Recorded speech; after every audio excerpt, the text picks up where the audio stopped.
శ్రీ మాణిక్య చరితామృతము రెండవ రోజు పారాయణము పర్యాటన అమృత కుండము. ఇక కథలోకి వెళ్దాం. కళ్యాణ్ నుండి సుమారు 3 కోసల దూరంలో మంటాల అనే గ్రామానికి దగ్గరలో అమృత కుండము అనే అత్యంత పురాతన తీర్థక్షేత్రం ఉంది. పూర్వం ఆర్య సంస్కృతి యొక్క వైభవ కాలంలో ఎంతోమంది తపోనిధులు తపస్సు చేసి ఈ తీర్థం యొక్క మహత్యాన్ని పెంచారు. ఈ కాలంలో కూడా ఈ తీర్థం యొక్క రమణీయత కించెత్తు కూడా తగ్గలేదు. ఈ కుండము 4 దిక్కుల రాళ్లతో నిర్మించబడ్డది. ఏ కాలంలో అయినా ఒక నీటిధార కుండంలో నుండి బయటకు వస్తూ ఉంటుంది. ఈ నీళ్లతో పొలాలు కూడా బాగా పండుతాయి.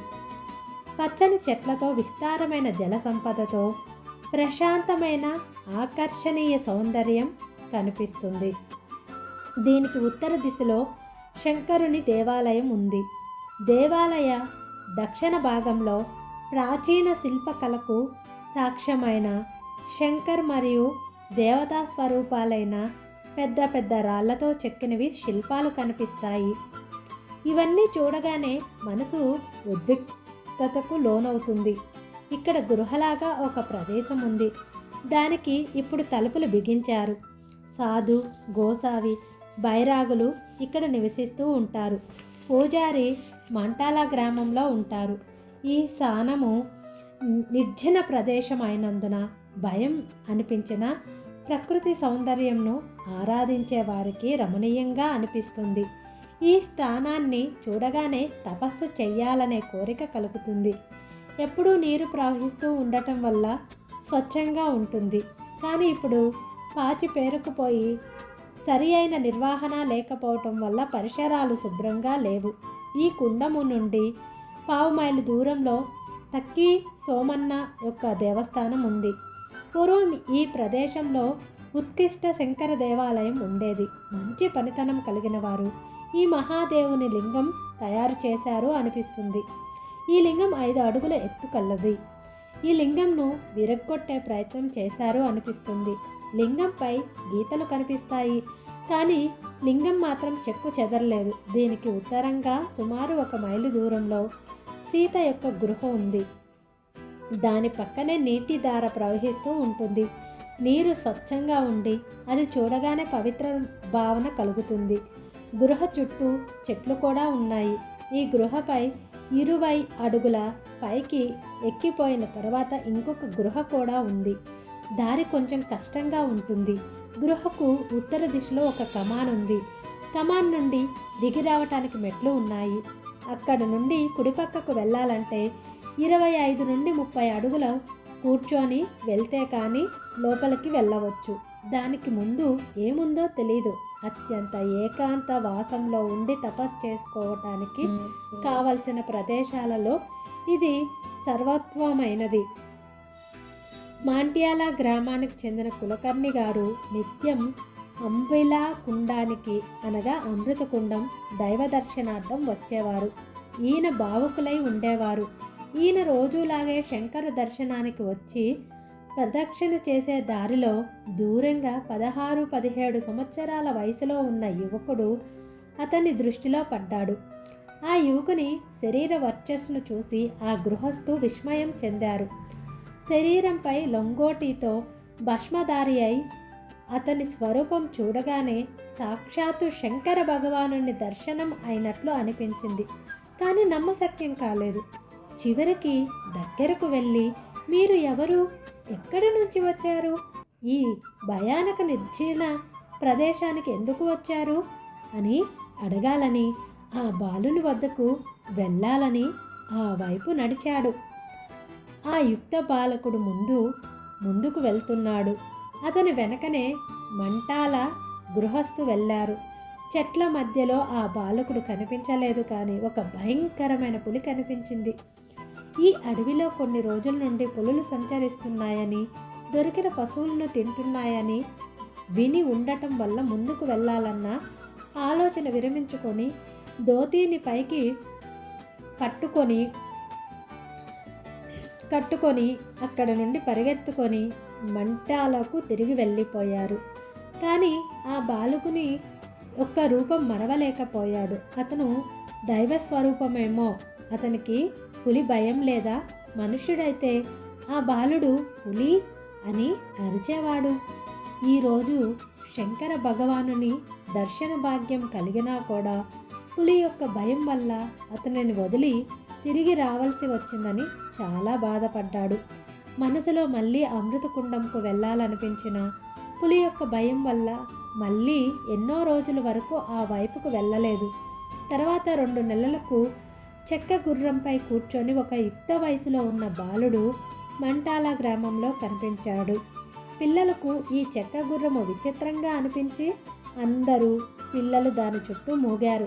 ఈ అందరి పిల్లలతో కలిసి ఆ బాలుడు మంటాల కులకర్ణి ఇంటికి చేరుకున్నారు. కులకర్ణి దగ్గరకు వెళ్ళగానే అతనిని కళ్యాణికి చెందిన మాణిక్య ప్రభు అని గుర్తుపట్టారు. తన 2 నెలల క్రితం అమృతకుండం వద్ద చూసిన బాలుడు ఇతనే అని నిర్ధారించుకున్నాడు. కళ్యాణ్ మాణిక్ ప్రభు అనగానే దర్శనానికి ఊరంతా కదిలి వచ్చింది. కులకర్ణి ఇంట్లో ఆయన భార్య ప్రసవ వేద పడుతుండను. ఎంతసేపైనా ప్రసవం జరగలేదు. గాబరా పడిపోయాడు. కానీ మాణిక్ ప్రభువుని చూడగానే ప్రాణం లేచి వచ్చినట్లయింది. అప్పుడు ప్రభువుని ప్రార్థించగానే 4 బ్రాహ్మణుల వద్ద నుండి తీర్థం పుచ్చుకొని వచ్చి ఈ భార్యకు తాగిస్తే మంచి జరుగుతుంది అనగానే ఆ అమృతవాక్కు విని ఆ విధంగా చెయ్యగానే సుఖప్రసవం అయ్యి పుత్రుడు జన్మించాడు. అతని ఆనందం చెప్పనలవి కాలేదు. ప్రభువు అక్కడ నుండి వెళ్తుంటే బెల్లంతో చేసిన లడ్లు కులకర్ణి గారు ఇవ్వగానే ప్రభువు అది తిని సంతృష్టులయ్యారు. ఈ విషయం తెలిసి గ్రామస్తులందరూ పోగయ్యారు. కానీ ప్రభు చెక్క గుర్రంపై స్వారీ చేస్తూ వెళ్ళిపోయారు. ప్రభువుని వెంబడించిన వారికి సాధ్యం కాలేదు.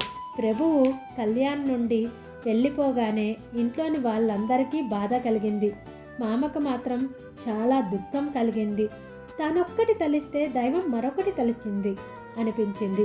4 దిక్కులు ప్రభు కోసం వెతికించారు. చాలా రోజులు వెతికినా ప్రయోజనం లేకపోయేసరికి అందరూ నిరాశ చెందారు. ప్రభువుతో ఆటలాడిన పిల్లలకు కూడా చాలా దుఃఖం కలిగింది. కళ్యాణ్ నుండి వెళ్ళిన 3-4 నెలల తర్వాత మంటాలలో కనిపించారు. బయ్యమ్మ, హనుమంతరావు దాదా, నృసింహ తాత్యాలు తీసుకొని మామ మంటాలకు వచ్చారు. అమృతకుండంకు వచ్చారా అని అక్కడకు వెళ్ళి విచారించారు. సీత గృహ దగ్గరకు కూడా వెళ్ళి చూశారు. కానీ ప్రభువు కనిపించలేదు. వెతికి వెతికి అందరికీ విసుగు అనిపించింది. మంటాలలో కొన్ని రోజులు ఉన్నారు. వీళ్ళ మనసు తెలుసుకొని ప్రభువుకి వారి మీద దయ కలిగి అమృతకుండంలో కనిపించగానే అందరూ అమృతకుండానికి వచ్చారు. ప్రభువు కనిపించగానే అందరికీ చాలా సంతోషం అయింది. అక్కడ 2-3 రోజులు ఉండిపోయారు.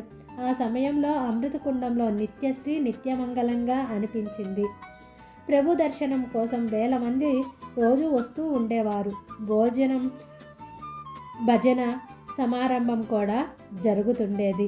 పేడ, ఖర్జూర పండ్లు, కొబ్బరికాయలు, కలకండ మొదలైనవి దొరికే దుకాణాలు ఆ నిర్జీన ప్రదేశంలో వెలిశాయి.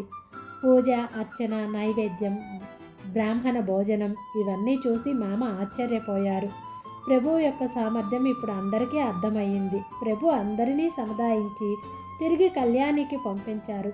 హనుమంతరావు మొదటి నుండి మౌనిగా ఉండేవాడు. మామ యొక్క అదుపాజ్ఞలో ఉండి జీవనం సాగించేవారు. నృసింహ తాత్య చిన్న వయసులో ఉండటం వల్ల విద్యాభ్యాసం చేసేవారు. విద్యాభ్యాసం మాత్రం ఉత్తమ రీతిలో అభ్యసించేవారు. కుటుంబ వ్యవహారాలలో నృసింహ తాత్య సరైన వారు. నన్ను మాత్రం మీరు లెక్కలోకి తీసుకోవద్దు అని ప్రభువు ఖచ్చితంగా చెప్పటం వల్ల మారు మాట్లాడకుండా అందరూ సంతోషంగా తిరిగి కళ్యాణికి వెళ్ళిపోయారు. ప్రభు నడవడికలో స్వతంత్ర ప్రవృత్తి మొదలయ్యింది. ఈ అమృతకుండం దగ్గరే ఈ ప్రదేశంలో ప్రభువు స్థిరంగా 6 నెలలు నివసించారు. ఆ సమయంలో అప్పుడప్పుడు అదృశ్యమవుతూ కనపడుతూ ఉండేవారు. ఆ నిర్జన అరణ్యంలో ప్రభువు నివసించటం వల్ల దానికి మహత్యం పెరిగి ఆ నిర్జన అరణ్యం జనంతో నిండిపోయింది. పూజ అర్చనలు జరగటం వల్ల అక్కడ ఫలపుష్పాలు దుకాణాలు వెలిసి ఆ స్థలం శోభాయమానమయ్యింది. ఆ అరణ్యంలో మంగళవాద్యాలు మోగాయి. భోజన పంక్తులు ఒకదాని తర్వాత ఒకటి జరుగుతుండేవి. ప్రభువు దర్శనం కొరకు వచ్చేవారు 4 రకాలుగా ఉండేవారు. కోరికలను తీర్చమనేవారు, జిజ్ఞాసువులు, ధనం అడిగేవారు మరియు జ్ఞానులు. ఈ 4 రకాలైన వారు రావటం అమృతకుండం నుండే మొదలైంది. మేడేబాబు ఏదైతే మాట్లాడతాడో అది నిజమవుతుందని నమ్మి వచ్చేవారికి వారి పనులు పూర్తయ్యేవి. కొందరు రోగులతో, కొందరు సంకట పరిస్థితులతో, కొందరు పుత్ర ఆపేక్షతో, ఇలా నానా రకాలైన కోరికలతో ప్రభు వద్దకు వచ్చేవారు. ప్రభు వద్ద ఉన్న యోగ సామర్థ్యం తెలుసుకొని జ్ఞాన సంగ్రహం చేసుకోవాలని వచ్చేవారు. జిజ్ఞాసులుగా ఉండేవారు. కేవలం ద్రవ్యం అడగటానికి కొందరు వచ్చేవారు. కొందరు స్వాత జ్ఞాన సంపన్నులై ప్రభు దర్శనం కోసం వచ్చేవారు.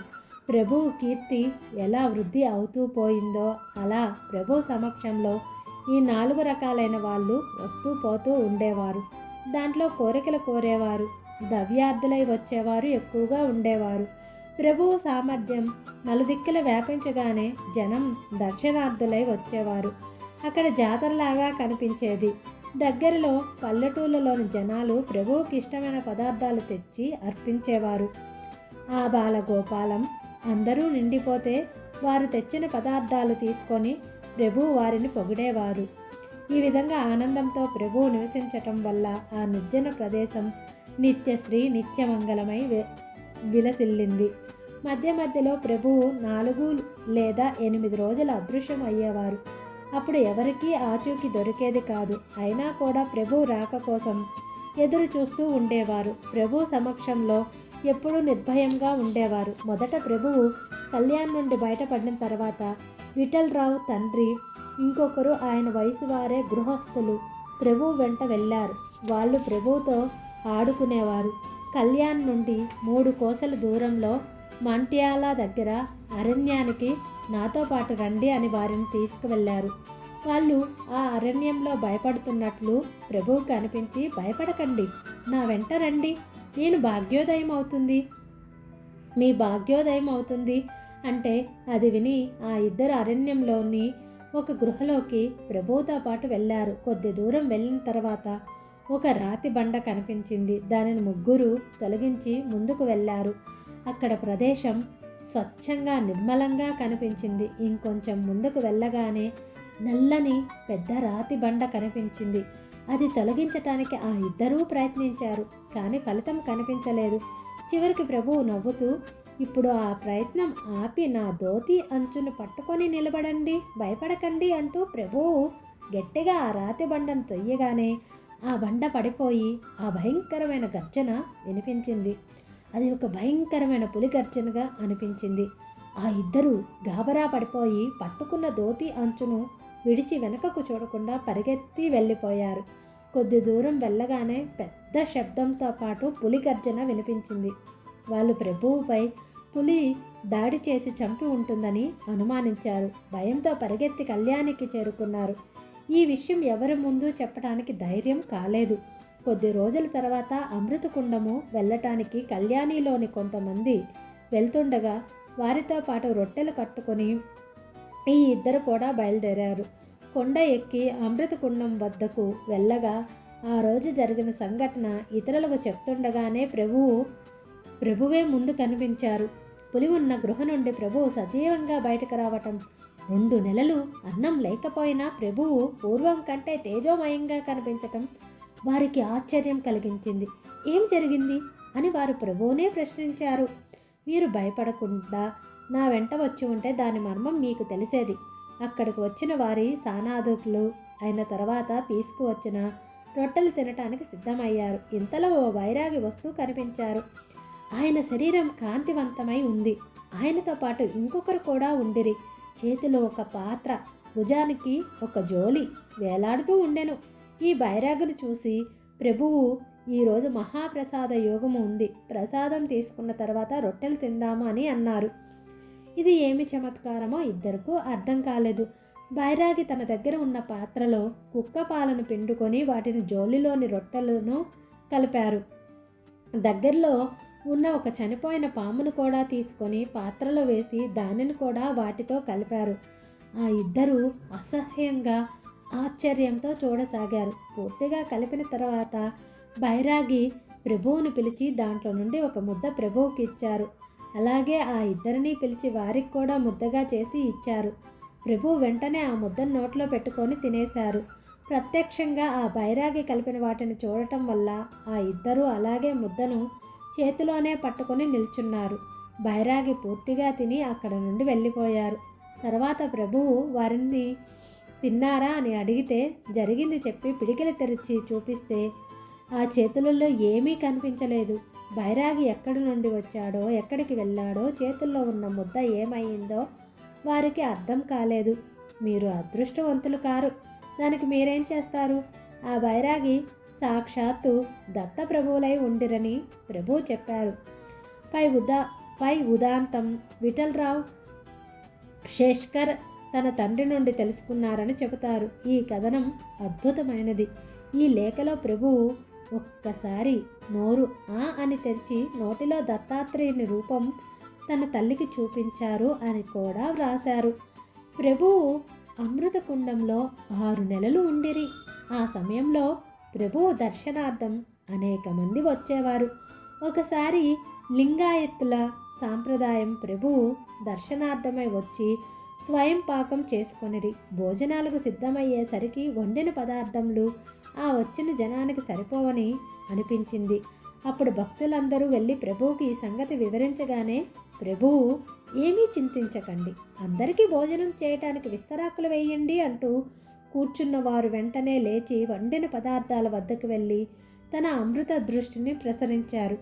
ప్రభువు నామస్మరణ చేస్తూ ఒకేసారి అందరికీ వడ్డించారు. అందరికీ తృప్తిగా ప్రసాదం లభించి సంతృప్తులయ్యారు. అందరి భోజనాలు అయ్యాక కూడా మిగిలిన అన్నము వెళ్ళేవారు తీసుకొని వెళ్ళారు. ఆ విధంగా ప్రభువు తన భక్తులు చింత దూరం చేసి ఆనందింపచేశారు. అమృత కుండంలో ఒకసారి రాత్రి వేళలో దీపం వెలిగించి నూనె అయిపోయింది. అందుకని ఆ ప్రదేశమంతా అంధకారం అయ్యింది. ప్రభువు కోసం ఉన్న వాళ్ళంతా పాములు, వన్యప్రాణాలు, దొంగల భయంతో భయపడిపోయారు. వీరి మనోగతం ప్రభువుకు తెలిసి వారిపై కరుణ కలిగింది. అంతలోనే కొందరు నెయ్యి పాత్రలు తీసుకొని అక్కడికి వచ్చారు. ప్రభువు నూనె స్థానంలో నెయ్యి వేసి దీపాలు వెలిగించండి అని ఆజ్ఞాపించారు. ఆ విధంగా గుడిలో 4 దిక్కుల నెయ్యి దీపాలు వెలిగించబడ్డాయి. అలా ప్రభువు తన భక్తులకు భయాన్ని పోగొట్టి సంతోషపరిచారు. ఈ విధంగా అనేక కథలు వినదగ్గవే, కానీ వాటన్నిటినీ వివరించటం సాధ్యం కాదు. ప్రభువు అమృతకుండంలో 6 నెలలు నివసించిన తర్వాత జనాల కోరిక మేరకు మళ్ళీ కళ్యాణికి వెళ్ళారు. తర్వాత ఎప్పుడూ ఎక్కువ రోజులు కళ్యాణిలో నివసించలేదు. తర్వాత 12 సంవత్సరాల సంచార కాలంలో మణిచూల పర్వత చుట్టుపక్కల నివసించిన మధ్య కళ్యాణికి వస్తుండేవారు. ప్రభువు ఎక్కడికి వెళ్ళినా కొంతమంది శిష్యగణం వెంట ఉండేవారు. వాళ్ళంతా కళ్యాణి లేదా కళ్యాణి దగ్గరలోని ఊళ్ళకు చెందినవారు. వాళ్ళల్లో చిన్నాజీ అనేవారు ప్రభువుతో ఉండేవారు. సటక యోగదండం మరియు జోలితో మొదట దీక్ష తీసుకున్నది ఈ బ్రహ్మచారియే. తన వెంట ఉన్న శిష్య బృందం సౌకర్యవంతంగా ఉండాలని, వారికి పరమార్థకత లభించాలని ప్రభువు ఆశించేవారు. శిష్యులు ఆచరించే నియమాలు యోగ్యమైన రీతిలో ఆచరిస్తున్నారో లేదో అని ప్రభువు సూక్ష్మంగా గమనించేవారు. ఎవరైనా తప్పు చేస్తే దానిని తెలియచేసి మరొకసారి అలా జరగకుండా విలక్షణమైన రీతిలో తెలియచేసేవారు. శిష్యులకి మానసికంగా, శారీరకంగా ఏ కష్టం కలగకుండా చూసేవారు.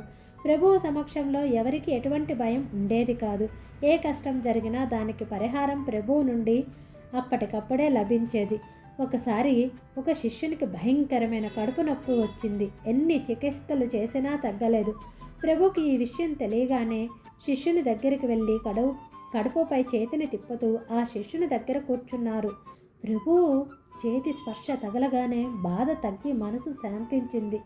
అలా చాలామంది జనులకు శారీరక బాధలు తగ్గేవి. కొందరికి పిచాచి బాధలు, దారిద్ర్యం పోయేది. కొందరికి పుత్రప్రాప్తి కలిగేది. ఈ విధంగా 1, 2 అనేక దృష్టాంతాలు రోజూ జరిగేవి. ప్రభు మహత్యం అన్ని దిక్కులకు విస్తరించి ప్రభు దర్శనార్థం వచ్చే జన సముదాయం రోజురోజుకి పెరిగింది. వచ్చిన భక్తులందరికీ అన్నపానీయాల సదుపాయం ప్రభు సమక్షంలో లోటు లేకుండా జరిగేది. దత్తుని యొక్క జోలి ప్రభువు వద్ద కామధేనువుగా ఉండేది. ఇక ఇది అందరి అన్నపానీయాల సదుపాయం జరుపుతుండేది. ప్రభువు సాక్షాత్ భక్త కార్యకల్ప ద్రుములై ఉండేవారు. జయ శ్రీదత్త, జయ గురుదత్త.